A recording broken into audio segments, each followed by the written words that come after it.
Құрметсіздермен, мен Қисорин Дархан. Сіздердің назарларыңызға киіз үй қаламның модель номинациясы бойынша құтты шаңырақ атты жобаны ұсынамын.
Жобаның мақсаты барлық этностардың мәдени ерекшелігін сақтай отырып, қазақстандық қоғамның рухани-мәдени құндылықтары мен дәстүрлеріне тарту.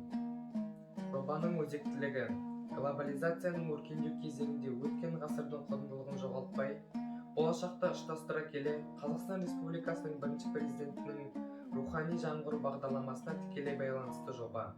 Одан бөлек, ел ішіндегі тұрғын үй мәселесін шешуге өте сенімді қадам. Жобаның ерекшелігі заманауи киіз үй типтес бұл ғимарат заманауи талаптарға сай екенін өзінің ерекшелігімен дәлелдейді. Біріншіден, өзінің геометриялығы дөңгелек сияқты болғандықтан сейсмикалық қауіптерден қорғайды. Төзімді болып келеді. Ағынды сел, ұйытқуы мықты желдерден сақтайды. Және де ішкі визуализация жағынан заманауи жоғары санатты үйлерден кем түспейді. Дөңгелек болғандықтан үй кең көрінеді. Жылу алмасу процесінде өте ыңғайлы. Қыста жылы, жазда салқын. Бұл жобаның потенциалы өте жоғары, себебі жоғары айтылғандай тұрғын үй мәселесін айтарлықтай шешеді. Рухани жаңғыру инвестор бағдарламасын пайдалана отыра қолдау табуға болады. Қорытындылай келе, бұл жоба жалпы ұлттық рухани-мәдени құндылықтардың заманауи көзқарастарды жақсы ұлттастырады. Және де бұл киіз үйдің заманауи нұсқасын болашақ нысандарына әсем үлгісі қатарына кіреді деп толықтай айта аламын. Назарларыңызға рахмет.